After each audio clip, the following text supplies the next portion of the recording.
Papai disse que você morreu, vovó.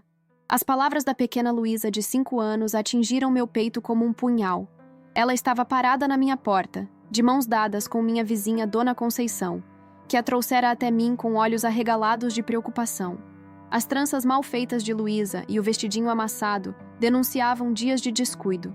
Seus olhos inchados de tanto chorar me encaravam com uma mistura de medo e confusão. "O que você disse, meu amor?" perguntei, sentindo meu coração disparar enquanto me agachava para ficar na altura dela. "Papai disse que você tinha ido para o céu. Ele chorou muito." Luísa segurava um pequeno urso de pelúcia surrado. "Fizemos até uma missa para você na semana passada." Minha mente girou em círculos. Meu próprio filho, Roberto, havia dito à sua filha que eu estava morta. Enquanto isso, eu morava a menos de 30 quilômetros de distância, no mesmo bairro onde ele cresceu, na mesma casa onde ele passou toda a infância. Senti um tremor percorrer todo o meu corpo. Puxei Luísa para um abraço, sentindo seu pequeno corpo rígido de surpresa. O cheiro doce de seu shampoo infantil misturado ao de suor e poeira me atingiu como uma onda de realidade. Ela estava realmente ali, minha neta, acreditando ter visto um fantasma. "Vovó está viva, meu amor. Bem viva." Sussurrei enquanto lágrimas escorriam pelo meu rosto. "Quem trouxe você aqui?" "A tia do mercado." Ela apontou para Dona Conceição.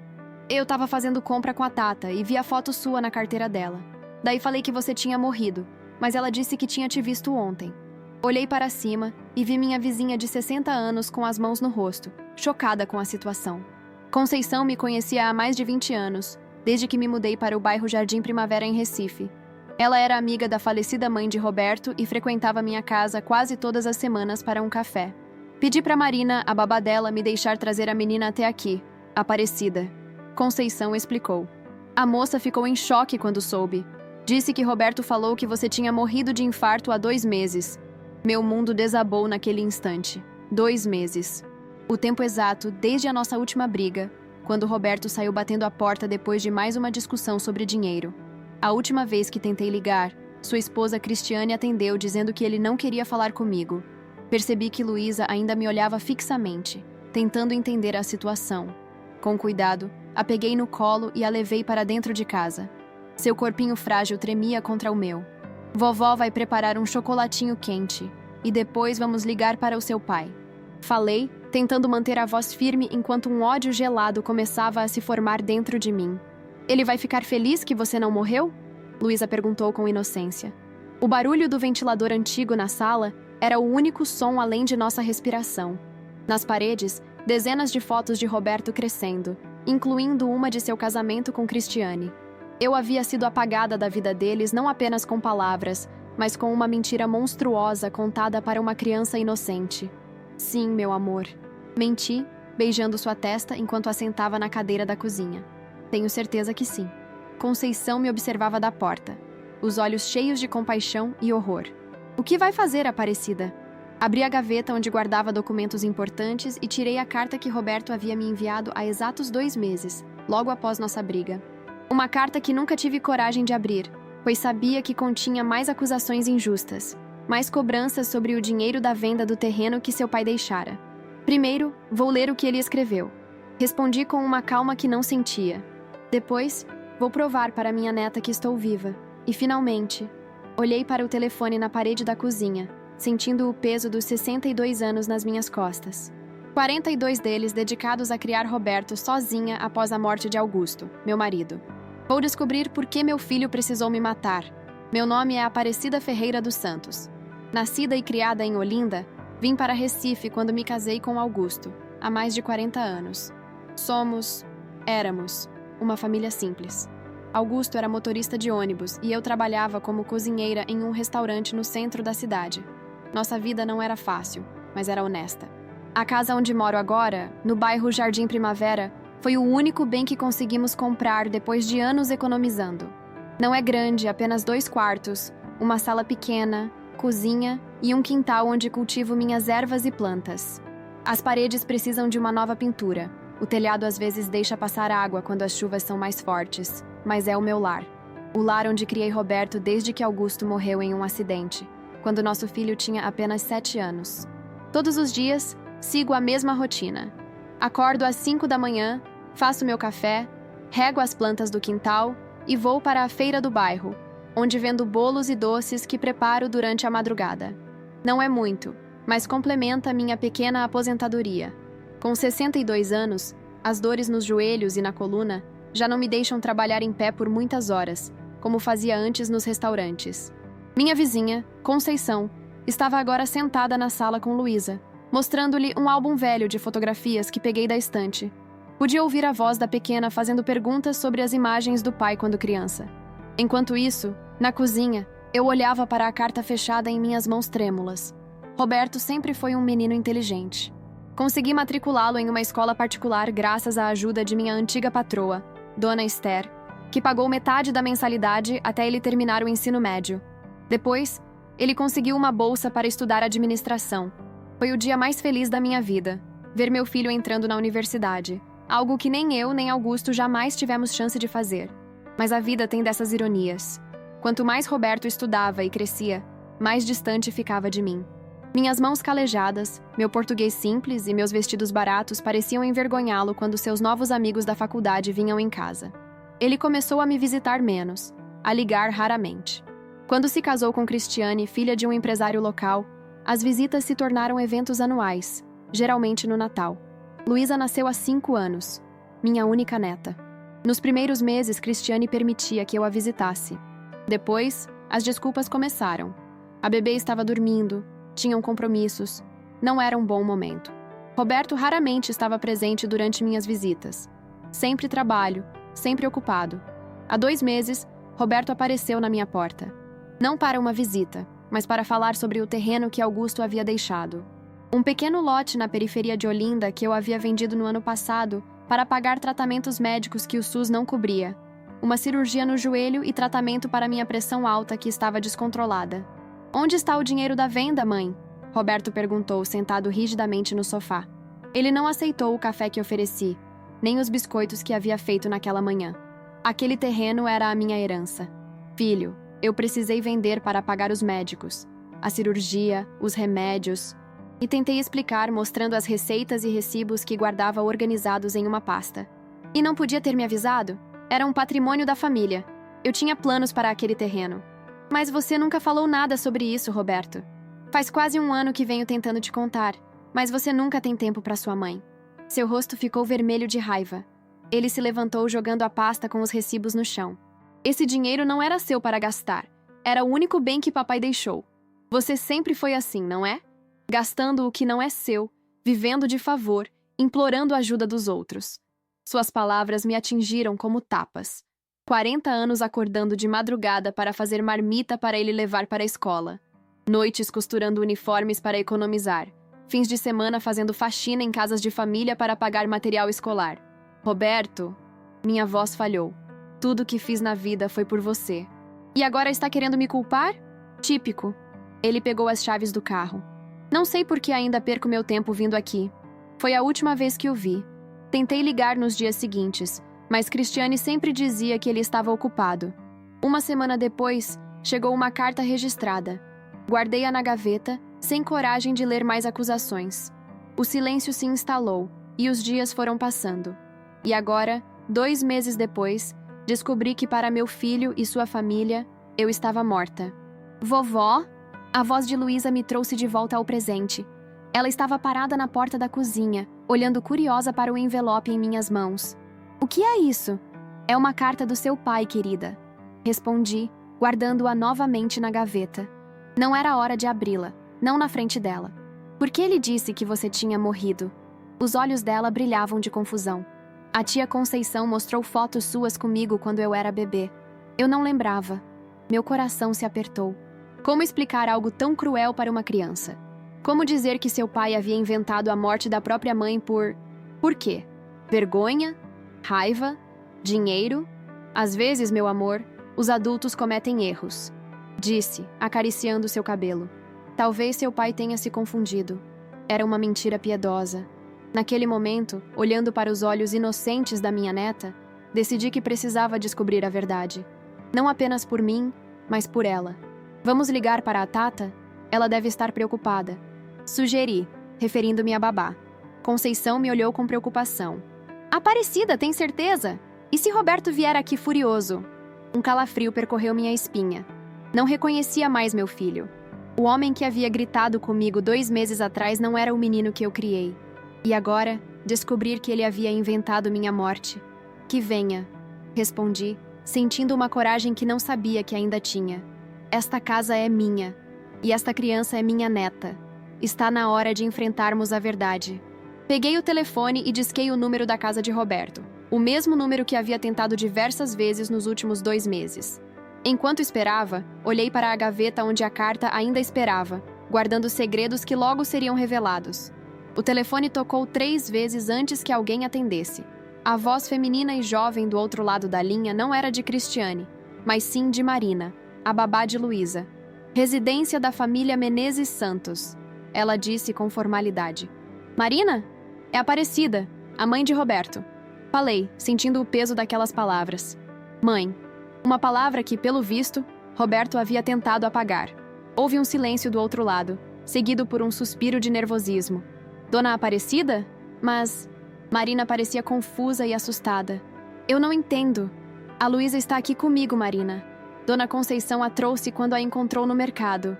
Meu Deus! A voz dela tremeu. Eu deixei ela com Dona Conceição só para comprar pão enquanto eu pagava algumas contas. Ela disse que conhecia a senhora, mas eu não imaginei. Vou avisar o Dr. Roberto imediatamente. Espere, Marina, interrompi. Antes, quero entender algo. Por que meu filho disse a vocês que eu morri? Outro silêncio. Mais longo desta vez. Dona Aparecida, eu... não sei se deveria estar falando sobre isso. Dr. Roberto nos comunicou há 2 meses que a senhora havia falecido de um infarto. Disse que foi repentino e que o enterro seria em Olinda, na cidade da senhora. Ele até tirou alguns dias de luto no trabalho, e a Luísa ficou inconsolável. Cada palavra era como um novo golpe. Roberto não apenas inventou minha morte. Ele criou detalhes, fez a família viver um luto, traumatizou minha neta. Tudo por uma mentira. Entendo. Foi tudo o que consegui dizer. Vou manter Luísa comigo por enquanto. Avise Roberto que estamos esperando por ele. Desliguei antes que Marina pudesse protestar. Minhas mãos tremiam tanto que mal consegui colocar o telefone no gancho. Conceição me observava da porta da cozinha. Seu rosto expressava uma mistura de pena e indignação. O que ela disse, Cida? Ele contou para todos que eu tive um infarto, que fui enterrada em Olinda. Minha voz soava distante, como se falasse de outra pessoa. Tirou dias de luto no trabalho. Monstro! Conceição levou as mãos à boca. Como ele pôde fazer algo assim? Luísa entrou na cozinha nesse momento, segurando uma boneca antiga que encontrou no quarto que antes era de Roberto. Seus olhinhos curiosos iam de mim para Conceição, sentindo a tensão no ar. A Tata tá vindo me buscar, vovó? Agachei-me na altura dela, ajeitando seu vestidinho amassado. Não, meu amor. Você vai ficar um pouquinho com a vovó, e logo seu pai vai vir te buscar. Não sabia se era a coisa certa a fazer, manter a criança ali.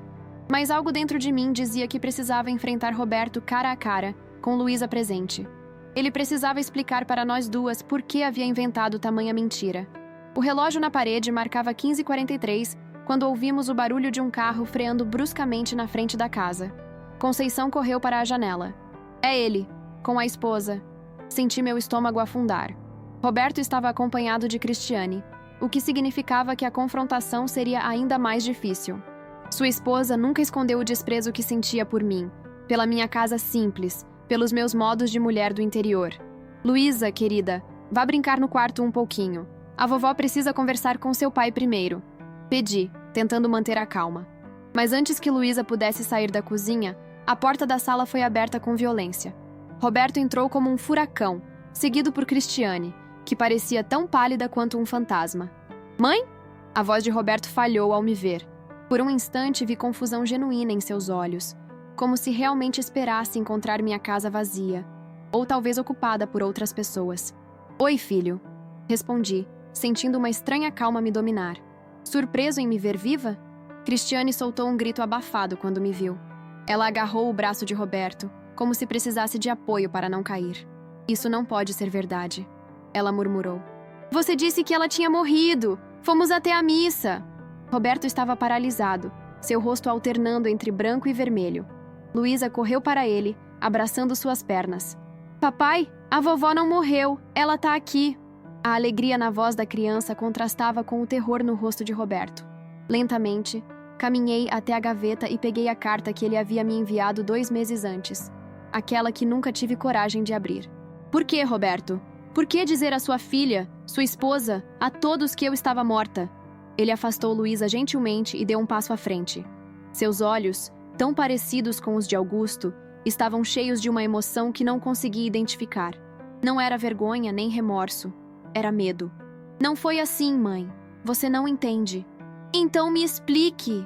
Minha voz se elevou pela primeira vez.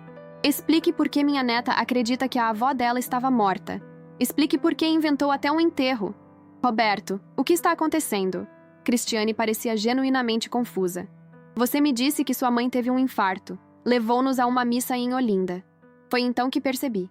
Cristiane também não sabia da verdade. A mentira de Roberto havia enganado até mesmo sua esposa. Filho, o que você fez? Perguntei, sentindo um calafrio percorrer minha espinha. Roberto passou as mãos pelo cabelo, um gesto nervoso que fazia desde criança quando era pego em uma mentira.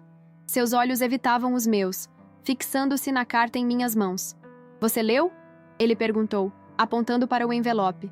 Não tive coragem. Depois de como você saiu daqui naquele dia. Uma risada amarga escapou de seus lábios. Talvez devesse ter lido. Talvez tivesse entendido. Cristiane olhou para o marido, depois para mim, depois para Luísa, que observava tudo com olhos arregalados de confusão. Alguém pode me explicar o que está acontecendo? Por que você mentiu sobre sua mãe estar morta, Roberto? Foi então que ele fez algo que nunca esperei. Roberto se aproximou, arrancou a carta da minha mão e a rasgou em pedaços antes que eu pudesse impedir. Não era para isso acontecer assim, ele murmurou. Não era para você descobrir. Naquele momento, olhando para os fragmentos da carta caindo no chão da minha cozinha, entendi que meu filho havia cometido algo muito mais grave do que apenas mentir sobre minha morte. Havia algo sinistro por trás daquele ato, algo que envolvia o terreno vendido, o dinheiro e talvez muito mais. O que você fez, Roberto? Perguntei novamente, minha voz quase um sussurro. Antes que ele pudesse responder, Cristiane deu um passo à frente. Seu rosto aristocrático, sempre tão controlado, agora mostrava uma mistura de raiva e choque. Você vendeu a casa dela, não foi? Ela acusou, olhando para o marido. Depois de nossa última conversa sobre dívidas, você disse que havia herdado a casa de sua mãe. O mundo pareceu parar naquele instante. Vendi? Minha casa? Como isso seria possível? Roberto não respondeu, mas seu silêncio foi confirmação suficiente. Cristiane levou as mãos à boca, horrorizada, enquanto Conceição, que observava tudo da porta, soltou uma exclamação de indignação. Você forjou minha assinatura. Não era uma pergunta. De repente, tudo fazia sentido. A raiva quando descobriu sobre a venda do terreno, a necessidade de me matar, a carta rasgada. Você vendeu minha casa fingindo que eu estava morta e você era o herdeiro. O olhar que Roberto me lançou foi de um homem encurralado.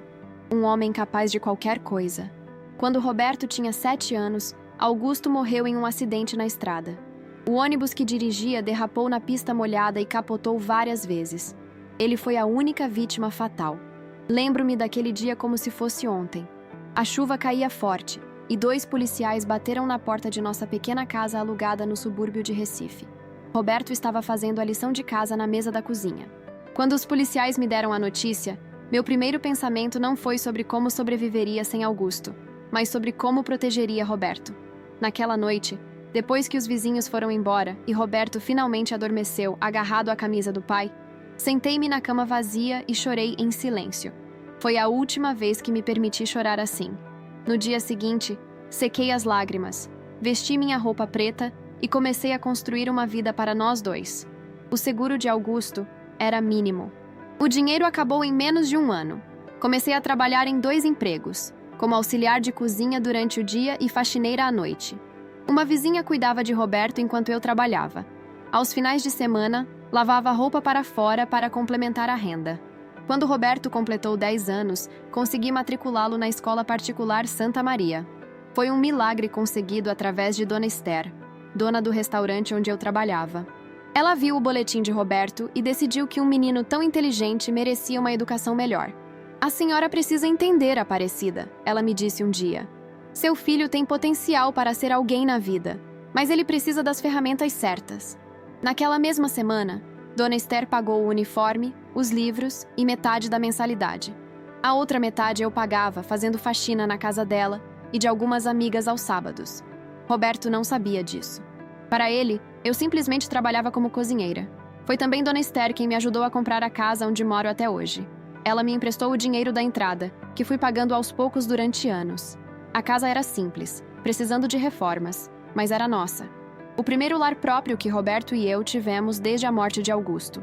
No dia em que nos mudamos, Roberto tinha 12 anos. Ele correu por todos os cômodos, maravilhado com a ideia de ter um quintal, mesmo que pequeno. "Mãe, posso plantar uma mangueira aqui?" perguntou, apontando para um canto ensolarado. Pai sempre quis ter uma mangueira. Naquela mesma tarde, conseguimos uma muda com um vizinho. Roberto a plantou com tanto cuidado que parecia estar realizando uma cirurgia. Durante anos, ele cuidou daquela árvore, regando-a todos os dias. Hoje, a mangueira é alta e frondosa, dando sombra para boa parte do quintal e mangas doces todos os verões. Quando Roberto entrou na adolescência, começaram os problemas. A escola particular era frequentada por meninos de famílias ricas, e logo Roberto começou a notar as diferenças. Ele queria tênis de marca, roupas caras, coisas que estavam completamente fora do nosso alcance. Trabalhei horas extras, economizei centavo por centavo para dar a ele o que podia. Muitas noites fui dormir com fome para que pudesse guardar dinheiro para o videogame que ele tanto queria no Natal. Aos 16 anos, Roberto começou a se envergonhar de mim. Quando eu ia às reuniões escolares, ele ficava visivelmente desconfortável com meu sotaque forte de Olinda, com minhas mãos calejadas, com meus vestidos simples comprados em lojas de departamento. "Mãe, precisa mesmo vir à festa da escola?" Ele perguntou uma vez, evitando meu olhar. "Os pais dos outros meninos são todos empresários, advogados. E eu sou cozinheira", completei, sentindo uma pontada no coração. "Tem vergonha da sua mãe, filho?" "Não é isso", ele respondeu rapidamente, mas seus olhos diziam outra coisa. "É só que é difícil explicar para eles." Engoli as lágrimas e sorri. "Não se preocupe, não irei à festa. Direi que estou doente." Foi a primeira de muitas desculpas que inventei para que Roberto não precisasse me apresentar a seus novos amigos. Quando ele entrou na faculdade de administração com bolsa integral, fiz uma festa surpresa. Economizei durante meses para comprar um bolo grande e convidar os poucos amigos que Roberto ainda mantinha do bairro. Ele chegou, viu a decoração e sorriu educadamente. Mas percebi que o sorriso não chegava aos olhos. "Obrigado, mãe", disse mecanicamente. Mas não precisava. 2 horas depois, ele saiu para comemorar com os amigos da faculdade, em um bar caro no centro da cidade. Fiquei até tarde limpando a casa e guardando pedaços de bolo que ninguém mais comeria. Foi na faculdade que Roberto conheceu Cristiane, filha de Eduardo Menezes, dono de uma rede de supermercados. Ela estudava marketing no mesmo campus. Quando Roberto a trouxe para me conhecer, senti imediatamente o julgamento em seus olhos azuis quando viu nossa casa simples, o sofá gasto, as paredes que precisavam de pintura. "Encantada, Dona Aparecida", ela disse com um sorriso educado, mas frio. Suas unhas perfeitamente manicuradas contrastavam com as minhas, ásperas e curtas de tanto trabalho. "Roberto fala muito sobre a senhora." Era uma mentira educada. Eu sabia, pelo modo como ela olhava ao redor, que Roberto provavelmente havia minimizado nossa situação. Talvez tivesse dito que morávamos em uma casa charmosa ou aconchegante. Palavras que as pessoas ricas usam para descrever lugares pobres, sem soar ofensivas. Quando eles se casaram, 3 anos depois, a cerimônia foi na casa de praia da família de Cristiane, em Porto de Galinhas. Fui colocada na última fileira durante a cerimônia, longe dos pais dela e dos convidados importantes. Na festa, sentei-me em uma mesa no canto com alguns parentes distantes de Cristiane.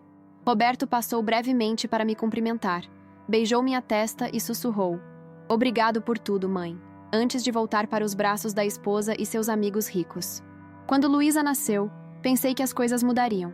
Nos primeiros meses, Cristiane permitia que eu visitasse uma vez por semana. Segurava minha neta nos braços e cantava as mesmas cantigas que cantei para Roberto quando bebê. Levava bolos e doces que fazia em casa, ensinava a babá receitas caseiras para cólicas e assaduras. Mas logo as visitas começaram a ser restringidas. Cristiane sempre tinha uma desculpa. Luísa estava dormindo, tinham compromissos. A pediatra recomendou menos visitas por causa de infecções. Roberto raramente estava presente durante minhas visitas, sempre ocupado no trabalho ou em viagens. No aniversário de 4 anos de Luísa, fiz uma colcha de retalhos como presente. Passei meses trabalhando nela, escolhendo tecidos coloridos, bordando o nome dela em cada quadrado. Quando cheguei à festa, realizada em um buffet infantil caríssimo, entreguei o pacote para Cristiane. "O que é isso?" ela perguntou, olhando com desconfiança para o embrulho simples de papel craft, decorado com flores de papel que eu mesma havia feito. "Uma colcha para Luísa. Fiz com minhas próprias mãos." Ela sorriu educadamente, mas o presente nunca foi aberto na festa. Fiquei sabendo depois, através da babá, que a colcha foi doada para alguma instituição de caridade. Essa era minha vida antes daquele dia fatídico, 2 meses atrás, quando Roberto apareceu na minha porta furioso por causa do terreno vendido. Um terreno que Augusto havia comprado nos anos 70, muito antes de conhecê-lo. Um pedaço de terra em Olinda que ficou abandonado por décadas, sem documentação adequada. Quando precisei de dinheiro para minha cirurgia no joelho, lembrei do terreno. Foi uma batalha na justiça para regularizar a documentação, provar que eu era a legítima proprietária como viúva de Augusto. Finalmente, após quase 1 ano, consegui vender o terreno por R$70 mil. Uma fortuna para mim, mas provavelmente menos da metade do valor real. O dinheiro foi embora rapidamente. 40 mil para a cirurgia no joelho e tratamentos que o SUS não cobria, 15 mil para consertar o telhado da casa que estava quase desabando, e o restante guardei para emergências futuras. Tentei contar a Roberto sobre a venda, mas ele nunca atendia minhas ligações. Quando conseguia falar com Cristiane, ela sempre dizia que ele estava ocupado demais. E agora, voltando ao presente, eu estava diante do meu filho que havia forjado minha morte para vender minha casa. A casa que eu trabalhei uma vida inteira para conseguir. A casa onde plantamos juntos uma mangueira em memória de seu pai. "Você nem perceberia, mãe", Roberto finalmente disse, quebrando o pesado silêncio na cozinha. "Eu já tinha um comprador. O plano era transferir o dinheiro para uma conta em seu nome. Você continuaria morando aqui por um tempo. Depois eu diria que precisávamos vender por causa do seu joelho, da escada. Você iria morar conosco." Aquelas palavras, ditas com uma calma assustadora, me atingiram como um soco no estômago. Meu próprio filho havia planejado meticulosamente me roubar, justificando para si mesmo que seria melhor assim. "Morar com vocês?" repeti incrédula. "Desde quando você quer sua mãe simples e envergonhante por perto, Roberto? Desde quando Cristiane aceitaria ter a sogra pobre debaixo de seu teto?" Cristiane deu um passo para trás, como se tivesse sido atingida. Seus olhos azuis, geralmente frios, agora mostravam uma mistura de choque e vergonha. "Eu nunca soube disso", ela murmurou. "Roberto me disse que a casa seria usada como parte do pagamento das nossas dívidas porque era uma herança dele. Nunca soube que a senhora estava viva." Foi então que percebi. Roberto havia mentido para todos. Para mim, para sua esposa, para sua filha. Havia criado uma teia de mentiras tão complexa que agora ele próprio estava enredado nela. "As dívidas?", repeti lentamente. "Que dívidas são essas, filho?" O rosto de Roberto empalideceu ainda mais.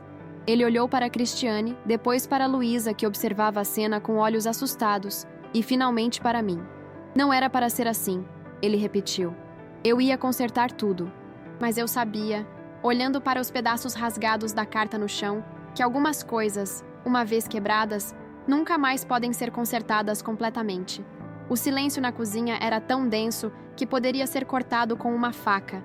Luísa, sentindo a tensão, começou a chorar baixinho, agarrada ao vestido de Cristiane.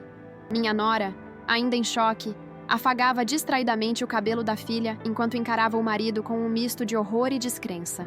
"Você precisa dizer a verdade, Roberto." A voz de Cristiane tremia. "Toda a verdade. Agora." Roberto passou as mãos pelo rosto, um gesto que me lembrou tanto de Augusto, que senti uma pontada no peito. Por um momento, vi nele o menino assustado que havia perdido o pai tão cedo, que cresceu sob o peso das expectativas, que sempre quis mais do que podíamos ter. "Perdi tudo."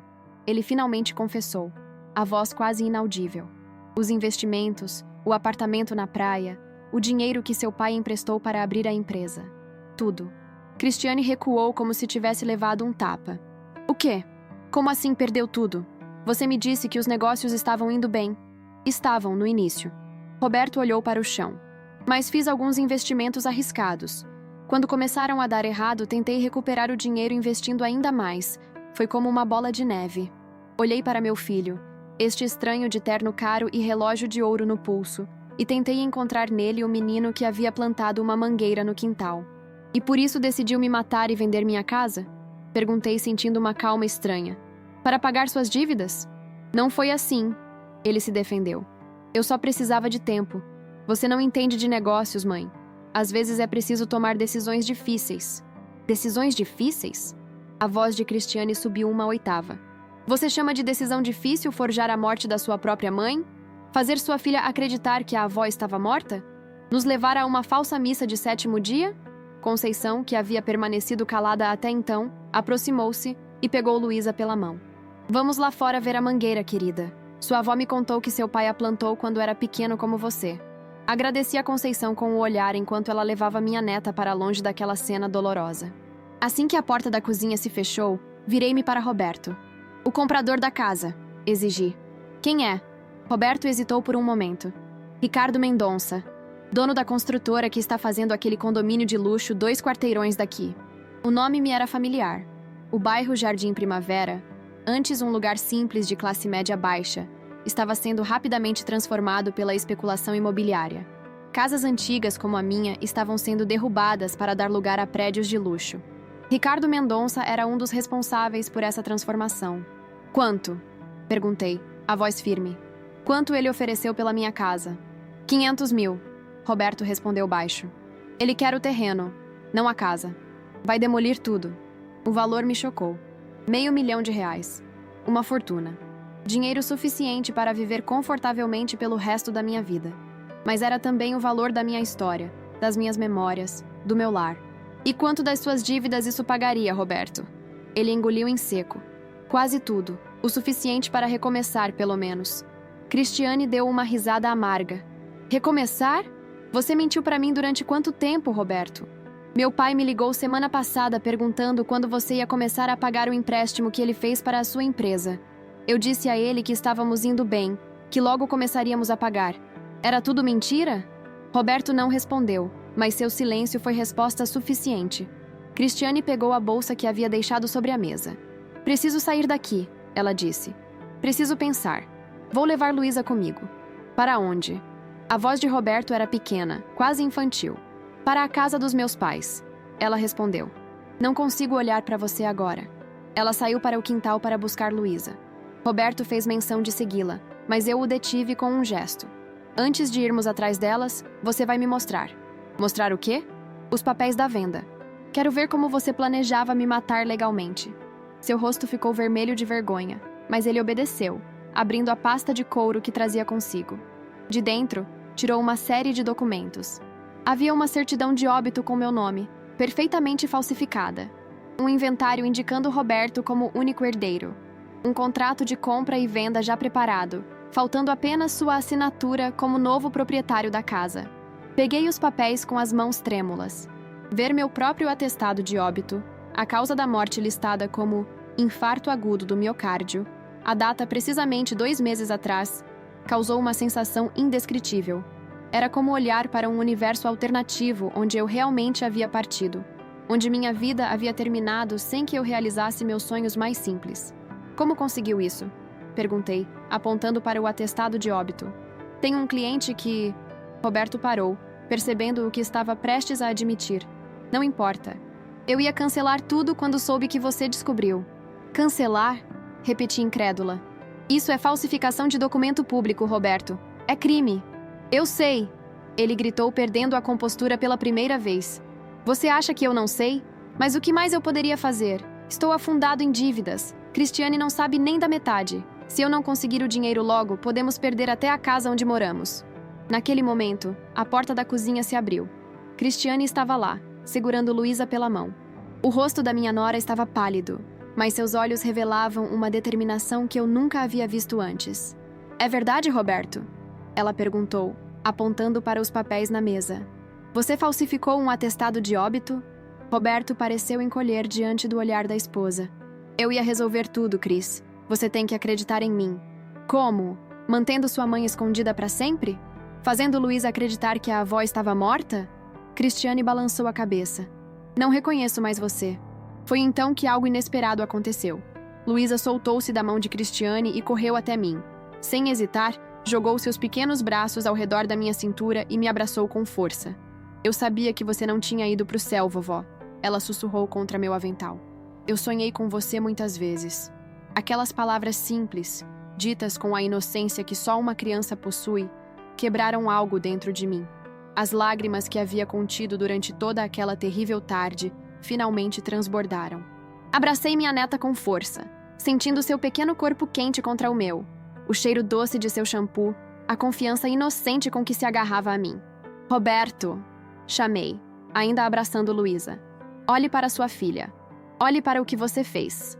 Meu filho levantou os olhos, e por um instante vi neles um lampejo do menino que ele foi um dia. Seus olhos se encheram de lágrimas quando viu Luísa agarrada a mim. Eu só queria proteger vocês. Ele murmurou. Dar a Luísa a vida que eu nunca tive. Que vida é essa, filho? Uma vida de mentiras? Cristiane se aproximou e colocou uma mão no ombro de Luísa. Vamos, querida. Vamos para a casa da vovó Regina. E a vovó Cida? Luísa protestou. Não quero deixar ela de novo. Aquelas palavras simples foram como uma faca em meu coração. Minha própria neta temia me perder novamente. Roberto havia roubado não apenas minha vida fictícia, mas também o tempo que eu poderia ter passado com Luísa. Sua avó Aparecida precisa descansar, Cristiane explicou gentilmente. Mas prometo que você a verá em breve. Luísa relutantemente soltou-se do meu abraço. Antes de partir, ela me olhou com seus grandes olhos castanhos, tão parecidos com os de Roberto quando criança. Você vai estar aqui amanhã, vovó? Promete?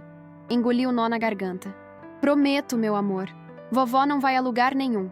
Cristiane pegou a mão de Luísa e lançou um último olhar gelado para Roberto. Não volte para casa hoje. Vou ligar para o meu pai. Ele precisa saber o que você fez. Com isso, ela saiu, levando minha neta. O som da porta da frente fechando ecoou pela casa como um tiro.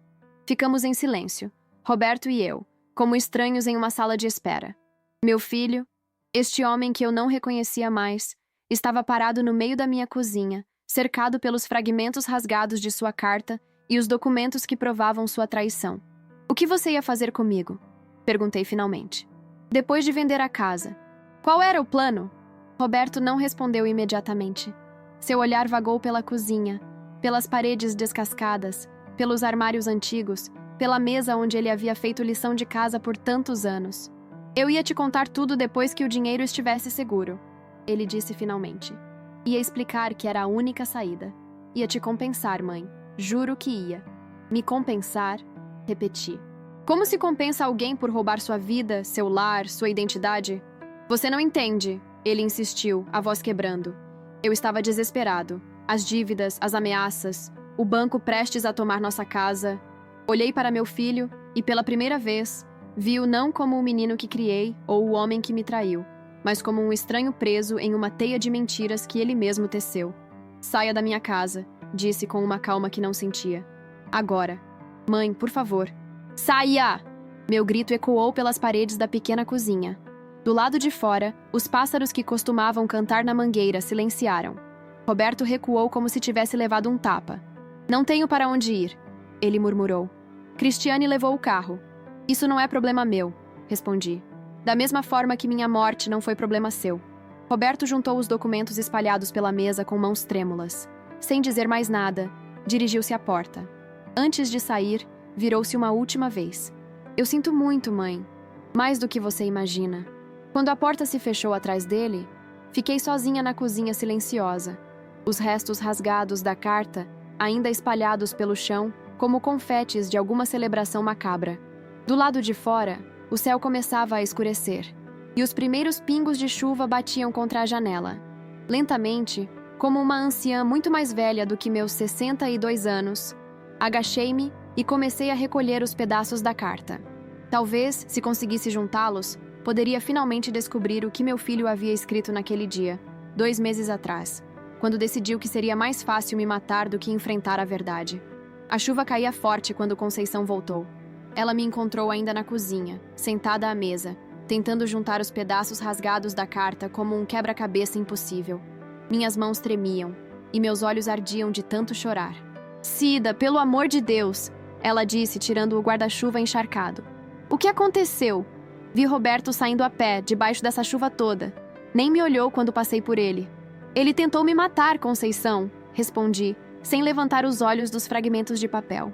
Não com uma faca ou um revólver, mas com papéis e mentiras. Matou-me para todos que conhecemos, até para minha própria neta. Conceição sentou-se ao meu lado, seu rosto marcado por décadas de sol e trabalho duro contorcido em uma expressão de pura indignação.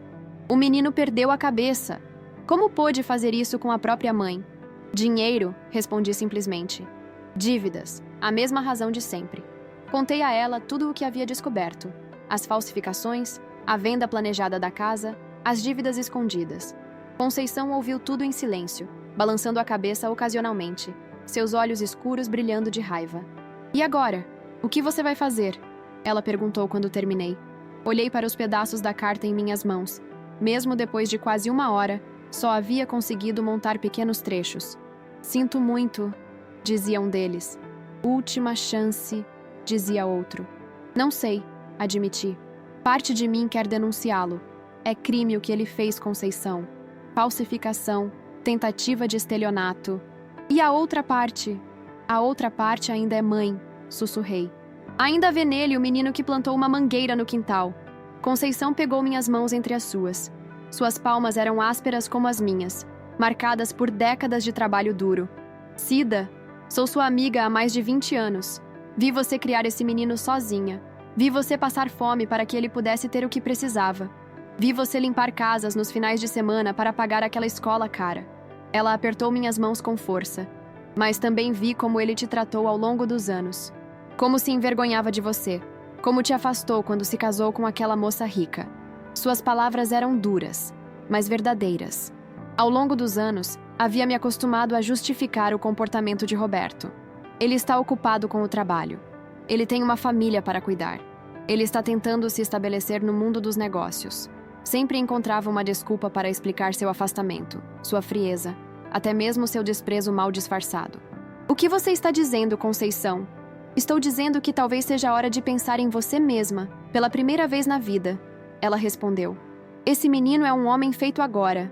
Um homem que escolheu te apagar da existência em vez de enfrentar seus problemas honestamente. Um trovão sacudiu as janelas da casa, e as luzes piscaram brevemente. A tempestade lá fora parecia refletir a turbulência dentro do meu peito.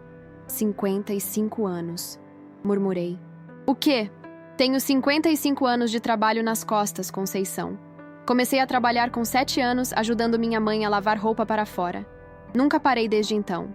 Olhei para minhas mãos, os dedos retorcidos pela artrite, as unhas curtas e sem graça. E o que tenho para mostrar? Esta casa velha que meu filho quase roubou de mim. Levantei-me e caminhei até a janela.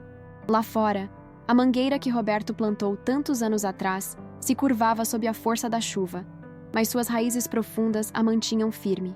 Quando Augusto morreu, prometi a mim mesma que faria qualquer coisa para dar ao Roberto uma vida melhor que a minha. Achei que se ele estudasse, se conseguisse um bom emprego, se casasse bem, seria feliz. Toquei o vidro frio da janela. Mas olha o que ele se tornou. Um homem que falsifica a morte da própria mãe por dinheiro. Não é sua culpa, Cida. Talvez seja, em parte. Virei-me para encarar minha amiga. Talvez eu tenha ensinado a ele que minha vida valia menos que a dele. Que meus sonhos, minhas necessidades, minha dignidade eram menos importantes. Conceição se levantou e veio até mim. O que você vai fazer agora? Por um longo momento fiquei em silêncio, observando a chuva cair. Pensei em Roberto andando sozinho sob aquela tempestade, sem ter para onde ir. Pensei em Luísa, confusa com toda aquela situação.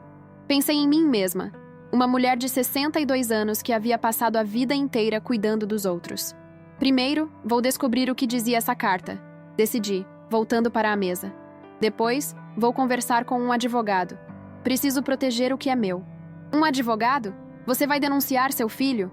Olhei novamente para os pedaços da carta sobre a mesa. Não sei ainda, mas preciso entender meus direitos. E hesitei, sentindo uma determinação nova crescendo dentro de mim. Preciso entender quanto vale realmente esta casa. Conceição me olhou com surpresa. Você está pensando em vender? Talvez. Roberto disse que o homem ofereceu $500.000. Senti uma coragem estranha ao dizer aquelas palavras. Se for verdade, é dinheiro suficiente para recomeçar em outro lugar. Talvez até para realizar alguns sonhos que deixei para trás. Que sonhos, Cida? Sorri, sentindo lágrimas nos olhos. Lembra quando éramos jovens e eu dizia que queria conhecer o mar do Nordeste inteiro? De Alagoas até o Maranhão? Conceição sorriu. Lembro. Você falava em alugar uma combinha velha e ir parando em cada prainha. Nunca fui além de Porto de Galinhas. E mesmo assim, só por algumas horas para o casamento de Roberto. Enxuguei uma lágrima. Tenho 62 anos, Conceição. Quanto tempo ainda me resta? Quanto ainda vou conseguir andar, nadar, conhecer lugares novos? Um silêncio confortável se instalou entre nós, quebrado apenas pelo som da chuva no telhado e o tic-tac do relógio antigo na parede. Finalmente, Conceição falou. E a Luísa, se você for embora... Não disse que iria embora para sempre. Talvez apenas viver um pouco. Conhecer aquelas praias que sempre sonhei. E depois, encontrar um lugarzinho tranquilo. Olhei ao redor, para a cozinha pequena onde tantas refeições foram preparadas, tantas conversas foram tidas, tantas lágrimas foram derramadas. Talvez até aqui mesmo, em Recife, mas em um lugar só meu. Um lugar onde eu não seja apenas a mãe do Roberto ou a avó da Luísa. Onde eu seja Aparecida. Conceição sorriu, seus olhos brilhando com algo que parecia orgulho. Nunca ouvi você falar assim antes, amiga. Nunca pensei assim antes, admiti. Sempre achei que meu papel era servir, ajudar, apoiar. Mas hoje, olhei para o atestado de óbito falso que Roberto havia deixado sobre a mesa. Meu próprio nome, impresso em letras oficiais, declarando-me morta. Hoje percebi que se não começar a viver para mim mesma agora, talvez nunca mais tenha a chance. Naquela noite, depois que Conceição foi embora, fiquei acordada até tarde, juntando pacientemente os pedaços da carta de Roberto. Foi um trabalho lento e meticuloso, mas por volta das 3 da manhã, consegui reconstruir a maior parte do texto. O que li me deixou sem fôlego. Mãe, esta é minha última carta antes de tomarmos caminhos separados para sempre. Depois de nossa discussão sobre o terreno, percebi que nunca vamos nos entender. Você me vê como o filho ingrato, eu a vejo como a mãe que nunca entendeu minhas ambições. A verdade é que estou afundado em dívidas. Perdi tudo nos últimos investimentos e agora os credores estão atrás de mim. Preciso de dinheiro rápido ou vou perder tudo o que construí. Sei que você nunca concordaria, mas sua casa é a única solução. O bairro está valorizando, e aquele terreno vale uma fortuna agora. Quando você receber esta carta, já terei tomado as providências necessárias. Para o mundo, você não existirá mais. É mais fácil assim. Sem brigas, sem explicações. Sinto muito, mas esta é a única saída. Talvez um dia você entenda que fiz isso pela minha família, pelo futuro da Luísa. Roberto. Li a carta 3 vezes, as palavras frias e calculistas queimando em minha mente como ferro em brasa. Não havia amor ali, nem remorso verdadeiro. Apenas a justificativa egoísta de um homem disposto a sacrificar a própria mãe para manter as aparências. Dobrei cuidadosamente os pedaços remendados com fita adesiva e guardei-os em uma gaveta. Aquele documento seria minha proteção, minha prova. Depois, fui até o quarto e abri o guarda-roupa antigo. No fundo de uma gaveta, encontrei a caixinha de madeira onde guardava minhas poucas joias e economias. Contei o dinheiro. R$ 4.322. As economias de uma vida inteira. Sorri com ironia. Era tão pouco comparado aos $500 mil que Roberto planejava conseguir com a venda da minha casa. Mesmo assim, era o suficiente para começar. Voltei para a cozinha e fiz um café forte. Enquanto a água fervia, peguei um caderno e uma caneta. No topo da primeira página, escrevi em letras grandes: o que Aparecida quer para a sua vida. E então, pela primeira vez em décadas, permiti-me sonhar. O sol mal havia nascido quando ouvi batidas na porta. Ainda vestia minha camisola, o cabelo grisalho despenteado após uma noite quase sem dormir. Através da janela da sala, vi um carro preto e luxuoso estacionado em frente à casa. Não era o de Roberto. Hesitei antes de abrir. Depois dos eventos do dia anterior, a desconfiança havia se instalado em mim como um novo sentido. Finalmente perguntei: quem é? Dona Aparecida? Uma voz masculina, desconhecida. Meu nome é Daniel Menezes. Sou pai de Cristiane e sogro de Roberto. Podemos conversar? Abri a porta lentamente. Diante de mim estava um homem de cerca de 65 anos. Cabelos grisalhos bem cortados, terno impecável apesar do horário matinal. Seus olhos azuis, iguais aos de Cristiane, Me estudavam com uma mistura de curiosidade e constrangimento. Desculpe aparecer tão cedo, ele disse, mas o assunto é urgente. Entre, respondi, ajeitando nervosamente a gola da camisola. Só me dê um momento para trocar de roupa. Pedi que esperasse na sala enquanto me vestia rapidamente. Quando voltei, ele estava observando as fotografias na estante. Sua expressão era pensativa, enquanto olhava para uma foto de Roberto criança, sorrindo sem os dentes da frente. Cristiane me contou tudo, ele disse sem preâmbulos quando me viu. Sobre o que Roberto fez, sobre a falsificação, sobre a venda da casa. Vim aqui pessoalmente porque precisava ver com meus próprios olhos. Ver o que, Sr. Menezes? Perguntei, mantendo-me a uma distância segura. Se você realmente estava viva. Ele pareceu perceber o quão estranha era aquela frase e deu um pequeno sorriso embaraçado. Desculpe, isso soou terrível. É que Roberto nos contou com tantos detalhes. A doença, o infarto, até o enterro em Olinda. Choramos por você, uma mulher que nunca conhecemos de verdade. Ofereci café, que ele aceitou. Na cozinha, servi 2 xícaras e cortei algumas fatias do bolo de milho que havia feito na tarde anterior, antes que meu mundo virasse de cabeça para baixo. Onde está Roberto? Perguntei sentando-me à frente dele. No meu escritório, com meus advogados. Daniel bebeu um gole de café e assentiu em aprovação. Ele confessou tudo. As dívidas são muito piores do que imaginávamos. Cristiane está devastada. E Luísa? Está com minha esposa. Ela não entende bem o que está acontecendo, só sabe que papai fez algo muito feio. Ele me olhou diretamente. Dona Aparecida, vim aqui por 2 motivos. Primeiro, para me desculpar pessoalmente pelo que meu genro fez. É indesculpável. E o segundo motivo? Daniel Menezes colocou a xícara sobre a mesa e entrelaçou os dedos. Para entender o que a senhora pretende fazer agora. Roberto cometeu crimes graves.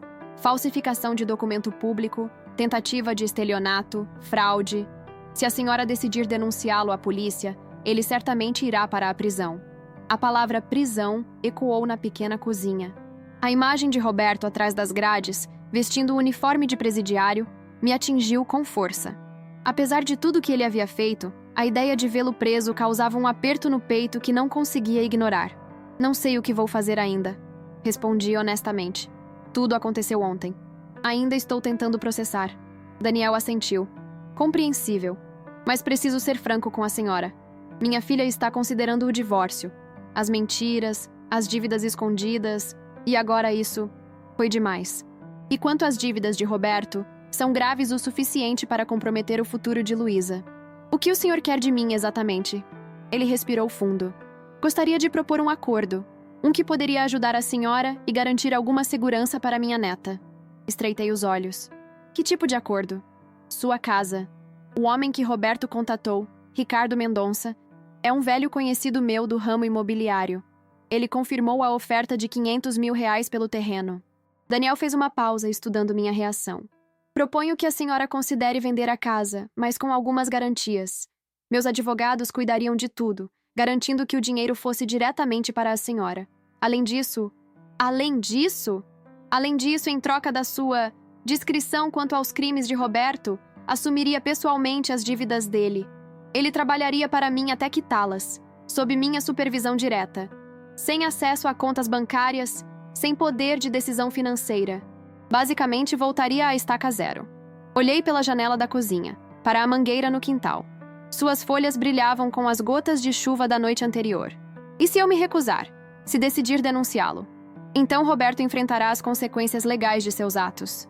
Daniel respondeu com uma franqueza surpreendente. Não estou aqui para protegê-lo do que fez, Dona Aparecida. Estou aqui para tentar minimizar o impacto na vida de minha neta. Havia algo na postura de Daniel Menezes, na forma como ele falava, que me fez confiar nele. Ele não estava tentando me manipular ou intimidar. Estava simplesmente apresentando opções, como um homem de negócios acostumado a resolver problemas. Preciso pensar, disse finalmente. E preciso consultar um advogado por minha conta. Ele assentiu, parecendo aprovar minha cautela. Justo. Posso recomendar alguém de confiança, se quiser.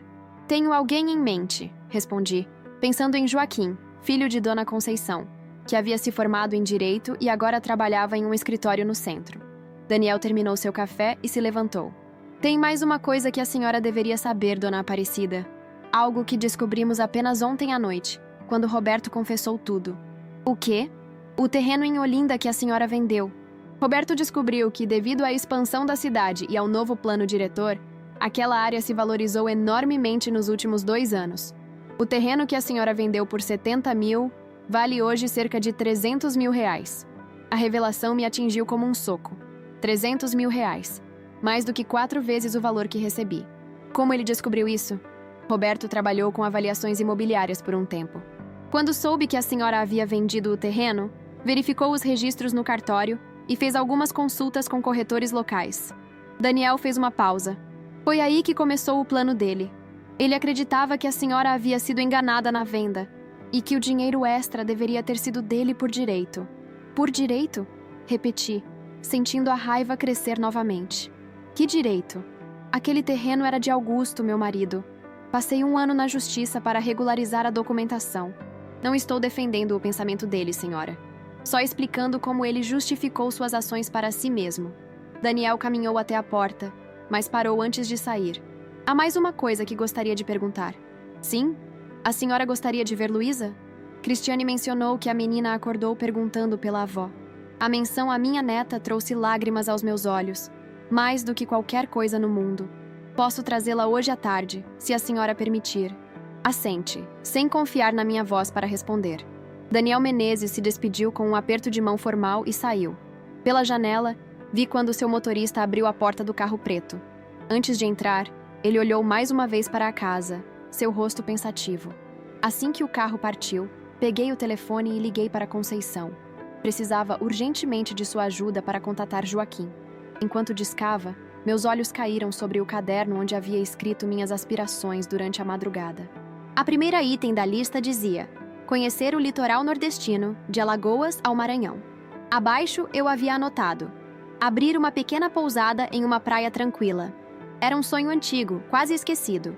Nos primeiros anos de casamento, Augusto e eu costumávamos fantasiar sobre ter um lugar simples à beira-mar, onde poderíamos receber viajantes com café da manhã caseiro e histórias compartilhadas ao pôr do sol.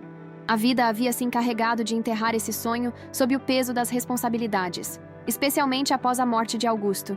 Mas agora, com a possibilidade de 500 mil reais pela venda da casa, mais os 300 mil que o terreno em Olinda deveria ter valido, era dinheiro suficiente não apenas para sobreviver, mas para realmente viver, para realizar sonhos há muito abandonados. Conceição atendeu no 3º toque. Cida, você está bem? Estou, respondi, sentindo uma estranha calma. E acho que vou ficar ainda melhor. Pode me dar o número do Joaquim? Preciso de um advogado. Enquanto anotava o número que Conceição me ditava, olhei novamente para o quintal, para a mangueira que Roberto havia plantado tantos anos atrás. Seus frutos estavam quase maduros, prontos para serem colhidos. Assim como eu, depois de 62 anos, finalmente estava pronta para colher os frutos da minha própria vida. Os 3 dias seguintes foram os mais intensos da minha vida desde a morte de Augusto. Joaquim, o filho advogado de Conceição, veio me ver na mesma tarde em que liguei. Alto e magro como o pai, mas com os olhos astutos da mãe, ele ouviu minha história com atenção profissional, fazendo anotações em um caderno pequeno. Dona Aparecida, o que Roberto fez configura vários crimes, ele explicou quando terminei.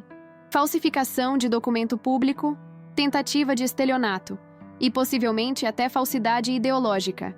Se a senhora decidir denunciá-lo formalmente, ele enfrentará um processo criminal sério. Quanto tempo de prisão?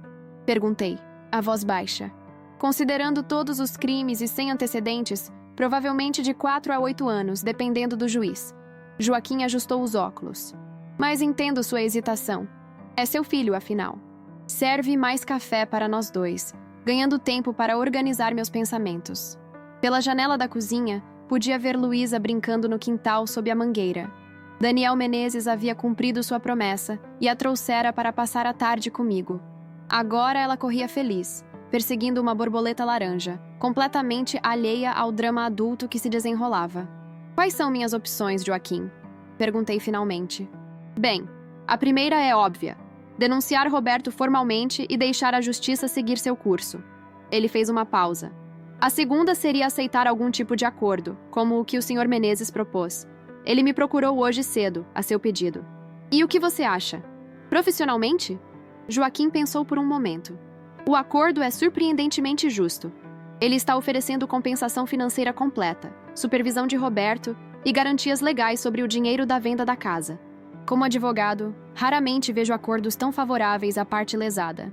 E pessoalmente, insisti, sabendo que Joaquim me conhecia desde que era menino. Ele sorriu ligeiramente. Pessoalmente, acho que a senhora merece fechar esse capítulo da vida e começar um novo. Sem o peso de ver seu filho na cadeia, mas também sem se deixar enganar novamente. Assenti, sentindo um peso sair dos meus ombros. De alguma forma, ouvir Joaquim articular aquilo me ajudou a clarear os pensamentos. Há mais uma coisa, ele acrescentou hesitante. Sobre o terreno em Olinda que a senhora vendeu por valor abaixo do mercado. Podemos tentar uma ação contra o comprador por lesão enorme, que é quando um bem é vendido por menos da metade do valor justo. Se ganharmos, a senhora poderia receber uma compensação pela diferença. Quanto tempo demoraria? Perguntei. Anos, provavelmente. O judiciário não é conhecido pela rapidez. Olhei novamente para Luísa no quintal. Ela havia encontrado uma manga verde caída e me mostrava, orgulhosa de sua descoberta. Não tenho anos, Joaquim. Tenho hoje. Tenho agora. Virei-me para ele. Quero que você prepare os documentos para o acordo com Daniel Menezes, mas com algumas condições minhas. Nos dias que se seguiram, Joaquim trabalhou incansavelmente nos detalhes do acordo. Enquanto isso, recebi mais 2 visitas inesperadas. A primeira foi de Cristiane, que veio sozinha, parecendo muito mais humana sem seu habitual ar de superioridade. Dona Aparecida, ela disse sentada rigidamente na beirada do meu sofá velho. Vim pedir desculpas pessoalmente, não pelo que Roberto fez. Ele precisa responder por isso sozinho, mas pela forma como tratei a senhora todos esses anos. Fiquei surpresa com sua franqueza. Cristiane sempre havia sido distante, quase fria, em nossas raras interações. Roberto me fez acreditar que a senhora era diferente. Ela escolhia as palavras com cuidado. Ele dizia que a senhora era amarga, ressentida, que sempre pedia dinheiro. Agora percebo que ele estava construindo essa narrativa há anos, talvez para justificar o distanciamento. Talvez já planejando... O que fez? Por que está me dizendo isso agora? Perguntei. Porque Luísa merece conhecer a avó. Seus olhos azuis encontraram os meus. E porque entendo agora que fui injusta. Julguei a senhora com base em mentiras. Nossa conversa durou quase 2 horas. Pela primeira vez, falamos como 2 mulheres, não como nora e sogra. Descobri que Cristiane tinha suas próprias inseguranças, seus próprios problemas com o pai controlador e a mãe ausente. De certa forma, entendi por que ela havia se fechado em seu mundo privilegiado, afastando quem não pertencia a ele. A segunda visita foi ainda mais surpreendente. Ricardo Mendonça, o empresário que queria comprar minha casa, veio pessoalmente. Alto, bronzeado, com cabelos grisalhos e um terno caro que parecia deslocado no meu humilde bairro, ele trouxe consigo plantas e projetos para o futuro condomínio que planejava construir na área. Dona Aparecida, vou ser direto, ele disse, espalhando os papéis na minha mesa. Seu terreno é a última peça que preciso para começar o projeto Jardins de Primavera. Já comprei as outras 5 casas desta quadra.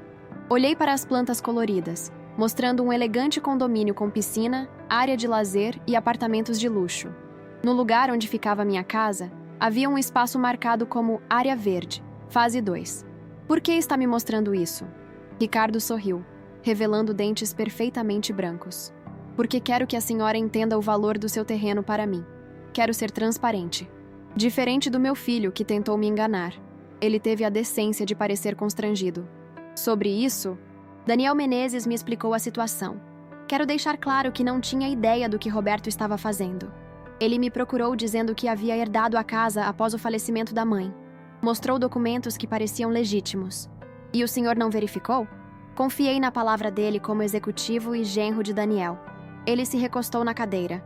Foi um erro, obviamente. Estudei o homem à minha frente. Ricardo Mendonça parecia sincero, mas também era claramente um homem acostumado a conseguir o que queria. 500 mil reais, ele disse abruptamente. É minha oferta final pelo terreno. Sem intermediários, sem Roberto envolvido. Direto para a senhora. E se eu recusar? Ele sorriu novamente, mas desta vez o sorriso não alcançou seus olhos. Então construirei ao redor. A senhora ficará em uma casa antiga cercada por um canteiro de obras por 2 anos, depois por um condomínio de luxo. O bairro mudará, os vizinhos antigos se irão, o comércio local será substituído por lojas caras. Em 5 anos, seu IPTU triplicará devido à valorização da área. Reconheci a tática. Não era exatamente uma ameaça, mas deixava claras as consequências de não aceitar sua oferta. Entendo, respondi calmamente. E se eu aceitar, quando o senhor precisaria que eu deixasse a casa? Imediatamente após a assinatura do contrato. Começaríamos a demolição em 2 semanas. Há 2 semanas para deixar o lar onde vivi por mais de 30 anos. 2 semanas para embalar memórias, despedir-me de vizinhos, arrancar raízes. Era muito pouco tempo. Preciso pensar, disse, levantando-me para indicar que a visita havia terminado. Ricardo Mendonça recolheu suas plantas e projetos. Antes de sair, parou à porta e olhou para o quintal, onde a mangueira se destacava contra o céu da tarde. É uma árvore bonita, comentou. Pena que terá que ser cortada. Depois que ele partiu, sentei-me na varanda e observei a rua familiar. Dona Zefa, que vendia tapioca na esquina há décadas, abanava o fogo de seu pequeno fogareiro. Crianças jogavam bola no terreno baldio em frente, o mesmo onde Roberto costumava brincar. O padeiro passava com sua bicicleta, anunciando pães quentes com um apito característico. Tudo isso desapareceria em breve, engolido pelo progresso que homens como Ricardo Mendonça traziam. O bairro Jardim Primavera, com suas casas simples e seus moradores trabalhadores, daria lugar a condomínios fechados e carros importados. Naquela noite, quando Joaquim veio para discutir os termos finais do acordo, eu já havia tomado minha decisão. Quero 3 meses, disse a ele. 3 meses antes de entregar a casa, não 2 semanas. E quero incluir uma cláusula sobre a mangueira. Joaquim sorriu. Já incluí a questão da mangueira, dona Aparecida. Imaginei que seria importante para a senhora. Na manhã seguinte, marquei uma reunião com Daniel Menezes, Roberto e Ricardo Mendonça no escritório de Joaquim. Estava nervosa, mas não mais assustada ou confusa. Pela primeira vez em décadas, sentia-me no controle da minha própria vida. Vesti meu melhor vestido, um azul marinho simples que usava apenas em ocasiões especiais, e prendi o cabelo em um coque baixo. No pescoço, coloquei a única joia de valor que possuía, um colar de pérolas que Augusto me dera em nosso 10º aniversário de casamento, comprado com economias de meses dirigindo horas extras. Antes de sair, parei no quintal e toquei o tronco da mangueira. Sua casca era áspera e quente sob meus dedos. Vamos começar uma nova vida, velha amiga, sussurrei. Apenas espere e veja. Com a bolsa firmemente segura no braço e os ombros eretos, caminhei até o ponto de ônibus. O motorista me cumprimentou com um aceno de cabeça quando entrei, como fazia todas as manhãs quando eu ia para a feira. Mas desta vez, não estava indo vender bolos e doces. Estava indo redesenhar meu futuro. E pela primeira vez em muito tempo, não havia medo em meu coração.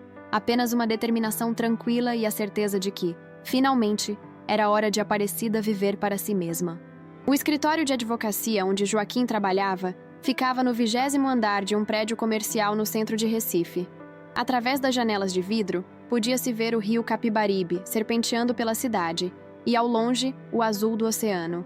Era uma vista que me lembrava de todas as belezas que ainda não havia conhecido, de todos os lugares que nunca visitei. Quando cheguei, todos já estavam lá. Daniel Menezes em um terno cinza impecável, Ricardo Mendonça folheando distraidamente uma revista de negócios, e Roberto, pálido e abatido, evitando meu olhar. Joaquim me recebeu na porta com um sorriso encorajador. Está tudo preparado, dona Aparecida. Exatamente como combinamos. Ao me ver, Roberto levantou-se hesitante.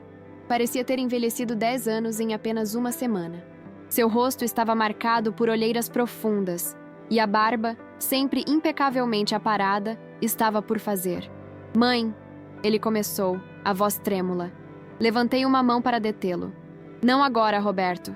Estamos aqui para negócios, não para reconciliações. Daniel Menezes assentiu aprovadoramente, enquanto Ricardo Mendonça me observava com um novo interesse, como se me visse pela primeira vez. Joaquim indicou a cadeira na cabeceira da mesa de reuniões. A posição de poder. Senhores, começou Joaquim quando todos estavam sentados. Estamos aqui para finalizar o acordo referente à propriedade de Dona Aparecida Ferreira dos Santos, situada no bairro Jardim Primavera. Conforme discutido previamente, a venda será feita diretamente para a construtora Mendonça, pelo valor de R$ 500 mil. Ricardo Mendonça assentiu, parecendo satisfeito. Roberto mantinha os olhos fixos na mesa. Antes de prosseguirmos, continuou Joaquim, Dona Aparecida gostaria de esclarecer alguns pontos e fazer alguns ajustes ao acordo original. Daniel Menezes inclinou-se ligeiramente para a frente. Que tipo de ajustes? Primeiro, intervim, sentindo minha voz mais firme do que esperava. Quero deixar claro que não apresentarei queixa formal contra meu filho pelos crimes cometidos. Em troca, exijo que ele assine uma confissão detalhada, que ficará sob a guarda de Joaquim. Se algum dia Roberto tentar algo semelhante novamente, contra mim ou qualquer outra pessoa, essa confissão será entregue às autoridades. Roberto empalideceu ainda mais, mas assentiu silenciosamente. Segundo, sobre a venda da casa. Aceito os R$ 500.000, mas com condições. Virei-me para Ricardo Mendonça. Preciso de 3 meses antes de deixar a propriedade, não 2 semanas como o senhor propôs. 3 meses? Ricardo franziu o senho. Isso atrasaria todo o cronograma do projeto. É inviável. Também achei que diria isso, respondi calmamente. Por isso tenho uma contraproposta. Todos os homens na sala me olharam com curiosidade. Senti um estranho poder naquele momento. Eu, uma simples cozinheira aposentada, comandando a atenção de empresários e advogados. No fundo do meu terreno há uma mangueira, plantada por Roberto quando criança. Tenho informações de que ela está protegida pela Lei Municipal de Preservação Ambiental, por ser uma árvore nativa com mais de 30 anos em área urbana. Fiz uma pausa dramática. Se o senhor tentar cortá-la, enfrentará multas pesadas e atrasos muito maiores do que 3 meses. Ricardo Mendonça estreitou os olhos. Como sabe disso? Tenho meus recursos, respondi, agradecendo mentalmente a seu antenor, o antigo jardineiro da prefeitura que frequentava minha barraca na feira e que havia me dado essa informação preciosa 2 dias antes. Acontece, continuei, que estou disposta a solicitar uma autorização especial para transplante da árvore, em vez de preservação no local. Isso permitiria que seu projeto avançasse sem obstáculos legais. Em troca, quero 3 meses para me despedir adequadamente da minha casa e do meu bairro. Um silêncio impressionado tomou conta da sala. Daniel Menezes sorriu discretamente, enquanto Joaquim me lançou um olhar de puro orgulho. E para onde irá a mangueira? Perguntou Ricardo, já calculando se o acordo seria vantajoso. Para um terreno em Tamandaré, respondi. Uma pequena propriedade à beira-mar que estou adquirindo para abrir uma pousada. Agora foi a vez de Roberto me olhar com surpresa. Pousada? Em Tamandaré? Sim, filho. Aquele sonho antigo que eu e seu pai tínhamos. Lembra-se? Você costumava desenhar como seria o quarto onde ficaria quando nos visitasse nas férias. Roberto baixou os olhos e vi que ele se lembrava. Aqueles planos eram de um tempo distante, quando ainda éramos uma família, quando ele ainda olhava para mim com admiração, em vez de vergonha. Ricardo Mendonça tamborilou os dedos na mesa, pensativo. 3 meses é muito tempo, Dona Aparecida. Que tal 2 meses?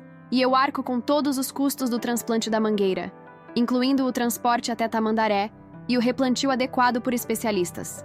Considerei a oferta. 2 meses e meio. E quero por escrito o compromisso com o transplante. Feito. Ele respondeu rapidamente, estendendo a mão. Apertei-a, sentindo a pele macia de quem nunca trabalhou com as próprias mãos. Era um contraste com a minha, calejada por décadas de trabalho duro. Mesmo assim, naquele aperto de mãos, éramos iguais. 2 negociantes fechando um acordo mutuamente benéfico. Há mais um assunto, disse Daniel Menezes, olhando seriamente para Roberto. As dívidas. Conforme combinado, assumirei pessoalmente o pagamento dos credores mais urgentes, para evitar processo judicial. Em troca, Roberto trabalhará exclusivamente para mim pelos próximos 5 anos, com salário reduzido, até quitar o valor total. Roberto assentiu mecanicamente, como um homem que já havia aceitado sua sentença. Quanto a isso, intervim novamente, tenho uma condição adicional. Todos os olhares voltaram-se para mim. Quero garantias de que Luísa estará protegida financeiramente, independentemente do que aconteça entre Roberto e Cristiane. Um fundo de educação intocável. Daniel sorriu abertamente desta vez. Já providenciei isso, Dona Aparecida. Um fundo fiduciário para Luísa, que só ela poderá acessar ao completar 18 anos ou para fins educacionais. Nem Roberto nem Cristiane podem tocá-lo, mesmo em caso de divórcio. Assenti, satisfeita. Minha neta estaria protegida, não importava o que acontecesse. Enquanto Joaquim e os outros advogados finalizavam os documentos, fiquei observando a vista pela janela. O rio brilhava sob o sol da manhã, e os barcos de pescadores pareciam minúsculos à distância. Logo eu estaria vivendo perto do mar, realizando um sonho que havia abandonado há tanto tempo que quase esquecera. Quando chegou a hora de assinar os papéis, minha mão não tremeu. Cada assinatura era um passo em direção à minha nova vida, um corte limpo com o passado de subserviência e sacrifício. Depois que todos os documentos foram assinados e os outros homens saíram para comemorar o acordo bem-sucedido, Roberto pediu para ficar. Estávamos sozinhos pela primeira vez desde aquela tarde terrível em que descobri sua traição. "Mãe", ele começou, a voz embargada. "Sei que não mereço seu perdão." "Não, você não merece", concordei calmamente. "O que fez não foi apenas contra mim, Roberto. Foi contra você mesmo, contra os valores que tentei te ensinar, contra a memória de seu pai." "Eu sei." Ele cobriu o rosto com as mãos. "Não sei como as coisas chegaram a esse ponto. Foi um pequeno deslize, depois outro, depois estava afundado em dívidas, mentindo para Cristiane, para todo mundo. Quando percebi, não havia mais volta. Sempre a volta, filho. Sempre a escolha. Você escolheu o caminho mais fácil, não o certo." Ele assentiu miseravelmente. "E agora? Nunca mais vou te ver?" Olhei para meu filho. O menino que embalei em meus braços, que ensinei a ler, que consolei quando o pai morreu. Apesar de tudo que ele havia feito, uma parte do meu coração ainda o amava. Era um amor ferido, traído, mas ainda existia. "Vou morar em Tamandaré, Roberto. Não no fim do mundo. Quando a poeira baixar, quando você tiver começado a reconstruir sua vida honestamente, pode me visitar. Pode trazer Luísa para passar as férias comigo. A pousada terá um quarto especial só para ela." Roberto ergueu o rosto surpreso com meu tom conciliador.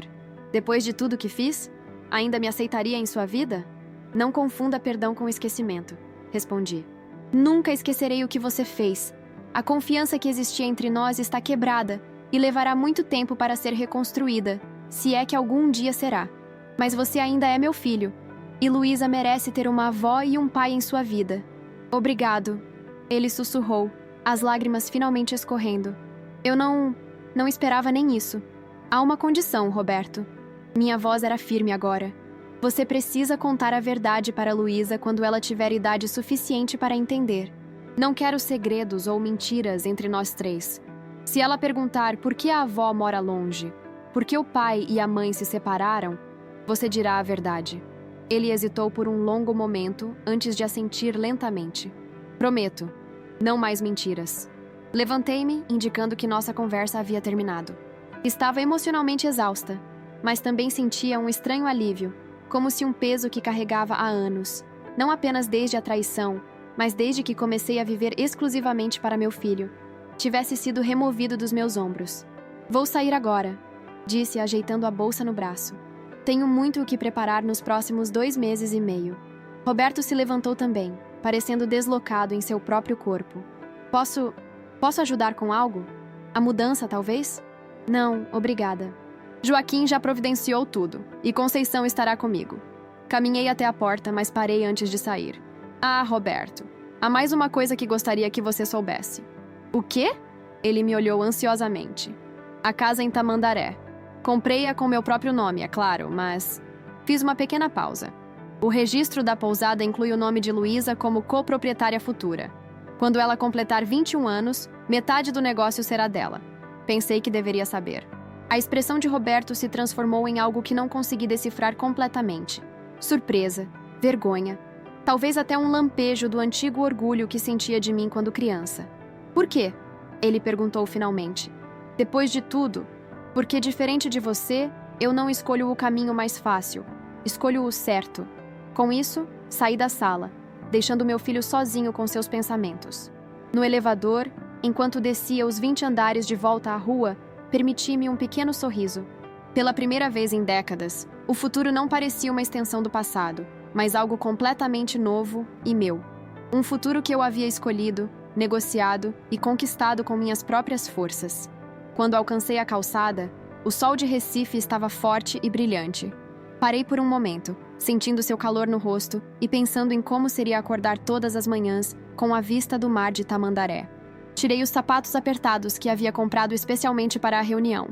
Guardei-os na bolsa e segui descalça até o ponto de ônibus. O asfalto quente sob meus pés me lembrou das tardes de infância em Olinda, quando corria livre pela praia sem me preocupar com o futuro. Era essa sensação de liberdade, de possibilidades, que eu havia esquecido e que agora, aos 62 anos, finalmente recuperava. 18 meses se passaram desde aquela reunião no escritório de advocacia. Hoje, acordo com o barulho das ondas quebrando suavemente na praia a poucos metros da minha janela. O cheiro de maresia mistura-se ao aroma de pão fresco que Dona Socorro, minha ajudante na cozinha, prepara desde as 5 da manhã. A pousada Mangueira tem apenas 6 quartos, todos simples mas confortáveis, com vista para o mar de Tamandaré. Não é luxuosa como os resorts que começam a se espalhar pela costa de Pernambuco, mas tem uma atmosfera acolhedora que atrai um tipo especial de hóspede. Aqueles que valorizam histórias compartilhadas na varanda ao entardecer, café da manhã com frutas colhidas no próprio quintal e o carinho de uma anfitriã que trata todos como família. No centro do jardim, exatamente onde bate o sol da manhã, está a mangueira. Ela sobreviveu ao transplante, embora tenha perdido algumas folhas nos primeiros meses. Agora está forte novamente, suas raízes adaptadas à nova terra, seus galhos estendendo-se em direção ao céu azul intenso do litoral. Sob sua sombra, coloquei uma mesa grande de madeira onde os hóspedes tomam um café da manhã e onde, nas noites quentes, servimos um licor caseiro de caju que se tornou famoso na região. Conceição veio morar comigo. Ela ocupa o quarto ao lado do meu e me ajuda a administrar a pousada. Sua risada alta e seu jeito falante conquistam os hóspedes, enquanto eu cuido mais da cozinha e das contas.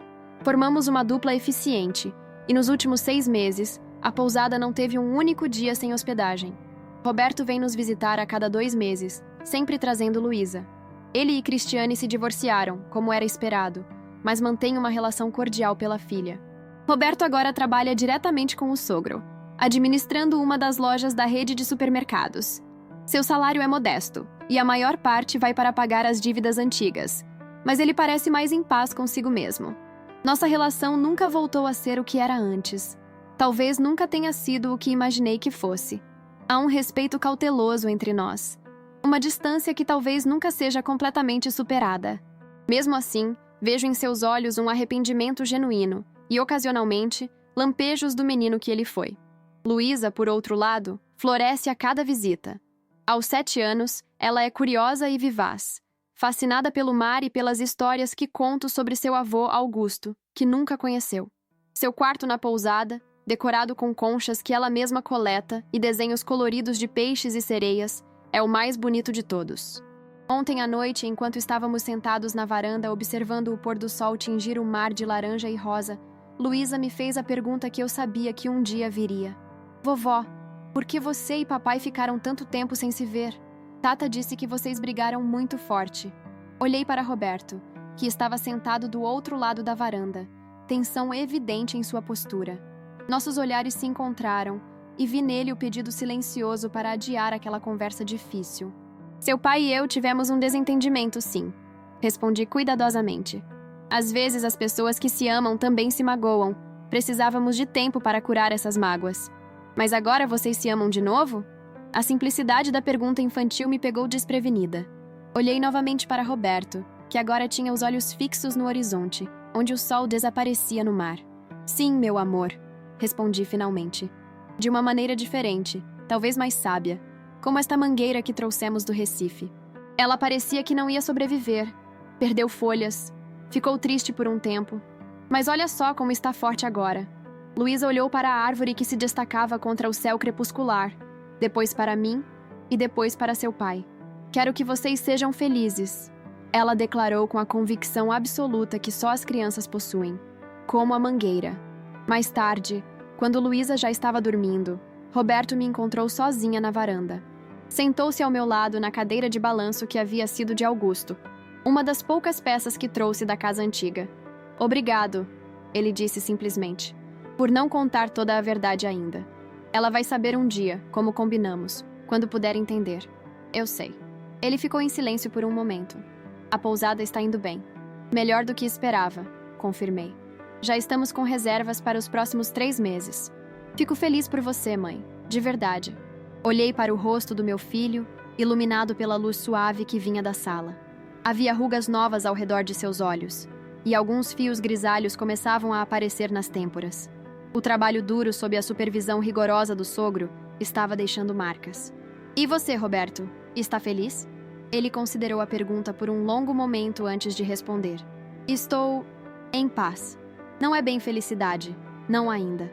Mas estou reconstruindo, passo a passo. Assentimos em silêncio, ambos olhando para o mar escuro, ouvindo o ritmo constante das ondas.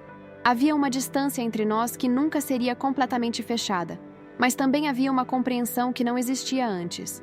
Um respeito mútuo, que talvez fosse mais valioso que a intimidade perdida. Esta manhã, depois que Roberto e Luísa partiram de volta para Recife, encontrei algo inesperado sob meu travesseiro. Um envelope pequeno contendo uma página arrancada de um caderno. Nela, com a caligrafia irregular de Luísa, havia um desenho. 3 figuras de palito. Uma grande, uma média e uma pequena, de mãos dadas sob uma árvore verde que só poderia ser a mangueira. Acima do desenho, em letras coloridas, ela havia escrito: Família da Vovó Aparecida. Sorri, colocando o desenho cuidadosamente sobre a cômoda ao lado de uma fotografia de Augusto. Ele nunca conheceu a neta, nunca viu a pousada à beira-mar que sonhamos juntos. Nunca soube como sua mangueira sobreviveu a tantas tempestades. Saí para a varanda, onde o sol da manhã já aquecia as tábuas de madeira sob meus pés descalços. Ao longe, alguns pescadores voltavam com a primeira leva de peixes do dia. O mar brilhava como se milhares de diamantes estivessem espalhados sobre sua superfície. Uma jovem casal hospedado no quarto 3, recém-casados de São Paulo, acenou para mim da praia. Retribuí o aceno, convidando-os com um gesto para o café da manhã que seria servido em breve. Esta é minha vida agora. Simples, pacífica, construída com minhas próprias escolhas. Tenho 64 anos e, pela primeira vez, sinto que estou realmente vivendo, não apenas existindo para os outros. A mangueira no jardim já deu seus primeiros frutos na nova terra. Não muitos, apenas o suficiente para fazer um doce que servi no café da manhã de ontem. Os hóspedes elogiaram, pedindo a receita. Contei a eles a história da árvore, como foi plantada por um menino de 12 anos em memória do pai, como sobreviveu a uma longa jornada, como suas raízes encontraram um novo lar. Não contei toda a história, é claro. Algumas partes são apenas minhas, guardadas no coração como as sementes dentro da manga, esperando o momento certo para germinar em novas compreensões, novos perdões. Por enquanto, estou satisfeita em observar o mar, sentir a brisa salina no rosto e saber que, como a mangueira, sobrevivi ao transplante. Minhas raízes encontraram um novo solo. Meus galhos estão mais fortes. E agora, finalmente, estou dando os frutos que sempre quis dar. À distância, vejo um ônibus chegando à pequena estação na entrada da vila. Novos hóspedes, talvez. Novas histórias para ouvir, novas amizades para cultivar. Sorrio, ajeitando o avental sobre o vestido simples de algodão. A vida continua, como as ondas que nunca param de beijar a areia. E eu, Aparecida Ferreira dos Santos, finalmente aprendi a surfar nessas ondas em vez de apenas observá-las da margem. No fim, não precisamos de grandes vinganças ou gestos dramáticos para curar feridas profundas. Às vezes, a maior vitória é simplesmente recomeçar, plantar novamente, florescer em um novo solo. E como a mangueira no centro do meu jardim, estender os braços para o céu em um gesto silencioso de gratidão por esta segunda chance.